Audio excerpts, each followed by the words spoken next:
Johar, hello গাতেকো। এই যে এত বড় কাঁঠালটা নিয়ে এসেছি। এবার সুন্দর করে কাঁঠালটাকে কেটে নেব। কাঁঠালের সাইজটা বড় হয়ে গেছে, কোয়ার সাইজও বড় হয়ে গেছে, ভিতরে বীজও হয়ে গেছে। এবার এগুলোকে সুন্দর করে বেছে নেব। বীজগুলো কেটে কেটে বার করব, কোয়াগুলো কেটে কেটে বার করে নেব। বীজের মধ্যে যে মোটা আস্তরণটা থাকে, একটু শক্ত মতো প্লাস্টিকের মতো, ওটাকেও আমি ছাড়িয়ে নেব। নাহলে ওটা সেদ্ধও হবে না, খেতেও ভালো লাগবে না। এবার এদিকে নিচে একদম দেশি চিংড়ি, কুচো চিংড়ি। এবার চিংড়ি মাছগুলোকে বেছে নেব। চিংড়ি মাছগুলো সুন্দর করে পরিষ্কার করে নিয়েছি। এতে নুন হলুদ মাখিয়ে নেব।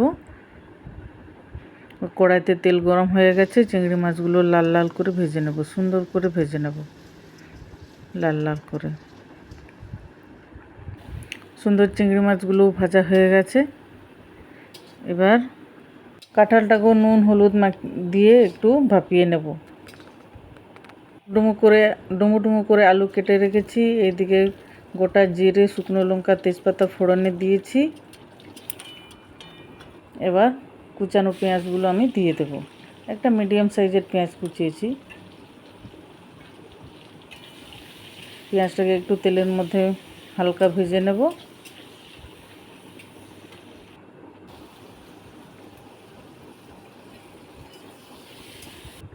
এবার আলুগুলো দিয়ে দিয়েছি, ছোটো ছোটো ডুমো ডুমো করে ছোটো ছোটো করে কেটে নিয়েছি। এবার আলুগুলো দিয়ে দিয়েছি। আলুটাকে একটু ভেজে নেব, লবণ দিয়ে একটু ভেজে নেব।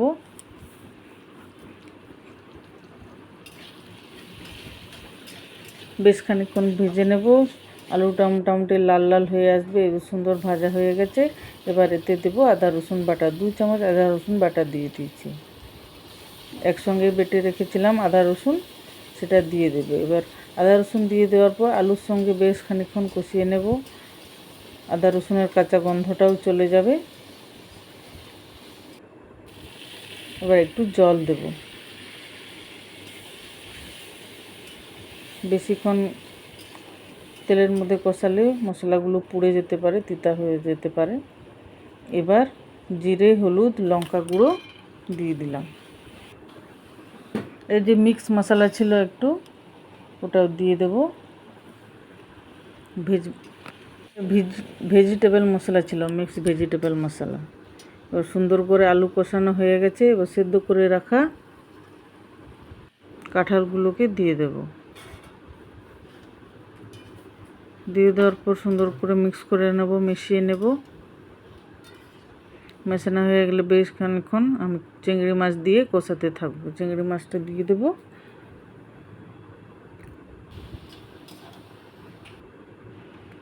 কষাতে কষাতে মোটামুটি আমার সবজি সিদ্ধ হয়ে যাবে। এবার গরম করে জল রেখেছিলাম, গরম জল রেখেছিলাম, গরম জল দিয়ে দেব।